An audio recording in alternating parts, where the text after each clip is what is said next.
The Big Bang Theory's Mayim Bialik is set to hold a discussion and book signing for her new book, Beyond the Sling. Let's go inside the Vroman's bookstore here in Pasadena to find out what she has to say. Yes. Could I ask you about the show? You can ask me about the show, yes. What do you think of the success of the show? It's been on in I think one of the best things about the Big Bang Theory is I didn't have to make it popular. It already was when I was hired. It takes a lot of the pressure off when the show already has its feet under it.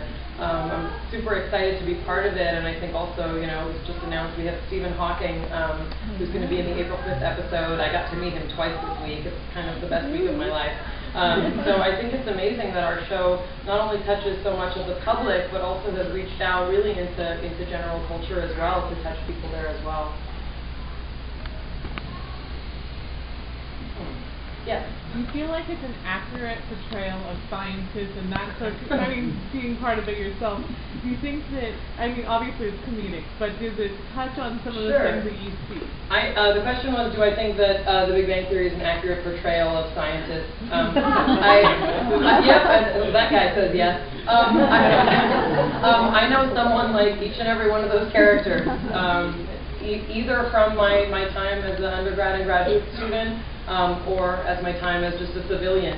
I had a lot of professors, especially at UCLA, who looked like models, the men and the women. So there's a full spectrum of scientists. I never looked like this as a scientist. I was always in really schleppy clothes, and if anybody saw what not to wear, that's what I looked like in grad school. And many people in South Campus at UCLA, many science students look like that. So yeah, I think that a lot of it is it's stereotyped to be funny, but I think there's a lot of really interesting subtlety to the characters. There's been a lot of attention for Jim Parsons' character, and some of his, his threes and his meticulousness and his kind of OCD tendencies. But I think there's a lot of real sweetness to those characters that in my experience are completely accurate to the scientific community. Mayim Bialik stars as Amy Farrah Fowler on the CBS sitcom The Big Bang Theory.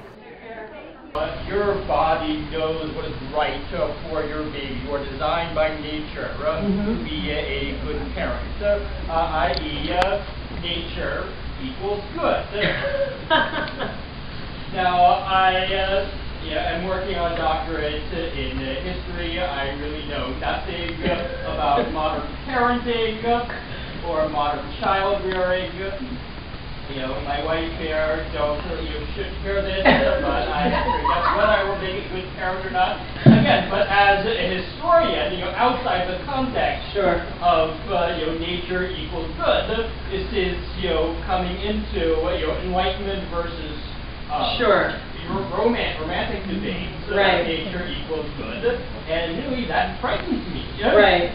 So the question, in case you couldn't hear, was kind of revolving around absolutely a true element of the book, that your body knows what to do. And I don't know if the implication is necessarily that nature is good, but I think more that nature is natural. And inherent in that is that there's good and there's, I don't want to say bad, and there's complicated. So I think part of what I argue for, and the reason that I argue for it, is that a lot of conventional wisdom, especially about pregnancy, especially about birth, has a lot to do with us being told how our bodies should work. And Ricky Lake, another person who endorsed this book, whose name is on the back, Ricky Lake made this amazing documentary that everyone, whether you want to have kids, have had kids, or not, should see. It was a documentary called The Business of Being Born. And she single-handedly was able to present a really, really beautiful picture of a very broken system that does not honor the human body. And there's a lot of complexity to that, but I think, again, the point of the book was to try and start from a place of scientific intuition and then make decisions that work for you within that. And nice to see you guys. Nice to see you. Next. Did you have a question in the striped shirt? Yeah. Yes. I have a specific question. Okay. I have a 21-month-old son, and I have a 6-week-old baby girl. But I didn't realize how loud the boy was until I brought the girl home. And then suddenly I thought, when did he get so loud? Yeah. So, do you have any suggestions as to how I might be able to, instead of yelling at him, stop yelling. Oh, yes. So, in general, right, so the question was, you have a 21-month-old boy and a six-week-old girl, and you look fantastic to be out of the house at all. I was still on the couch in pajamas that I had been wearing 6 weeks before.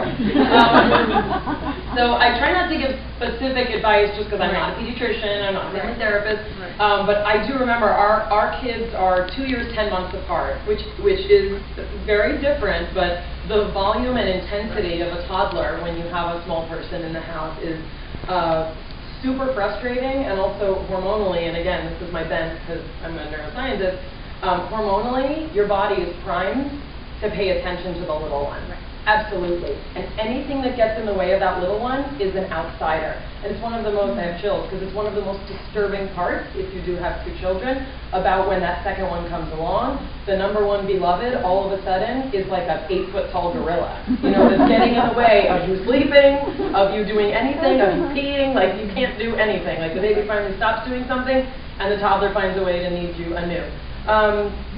So somebody actually asked me, how did we manage to have a family bed with 2 children of those ages? And my answer was, I mean, and this was something I asked all of my Leche League leaders and every girlfriend I had with older kids, and I was told, you simply do it. You figure it out. And for the first 6 weeks, it was like, if I could have put the baby back inside, and I think I tried twice, because you can't believe the 2 do exist in one space. But in terms of the voice, and this is something I think separate from the baby, there is no logical consequence for yelling. Meaning you can't say, if you keep using that voice, I'm taking your voice box away, you know. I don't like to do, I'm not listening to you if you use that voice, but there's a couple phrases that we use that actually, for us and for many people, work. My Leche leader taught me the answer to that voice is now, and she always presented it really kindly. It sometimes works better with older children, but the answer to that voice is no. That doesn't mean if they use a nice voice, the answer is yes, because our 3.5-year-old thinks that if he doesn't shout it and says it nicely, that he wants like all the toys in the store, that then it will happen. But that's at least one kind of level of it. I can't hear you when you use that voice. Some people will whisper to a child. It's never worked for us. When we whisper, they just yell louder, and we feel really stupid. No, but I think the answer to that voice is no. I can't hear you when you use that voice. And it's just like broken record with a toddler. We can't expect them to be adults. They're not. And, you know, I like to point out, I talk about this in the Gentle Discipline chapter. Children give a lot of signals before they totally have a meltdown. They give a lot of signals. You know, we say the last sign of a baby needing to breastfeed is crying. They give a ton of signals before. It's the same thing with a tantrum. So our thing also is to realize, oh, a bunch is happening before they start getting louder, more annoying, and then physical. A lot of times it's attention, especially with the little one. There are times when my husband and I look at each other and say, like, how could they need more attention? We're always here. We're always doing, like, we're lifting them all around the house. They find a way to need more, and there's a lot of psychic and spiritual stuff you can think about why children need at different stages, and when their teeth come in, they become like giant newborns again. So you're also approaching, you know, that, and a lot of people don't think about molars as a huge behavioral factor, but in our house it absolutely was. Her new book, Beyond the Sling, is available everywhere books are sold. Reporting from Pasadena, Jason Rzucidlo for AmericaJR.com.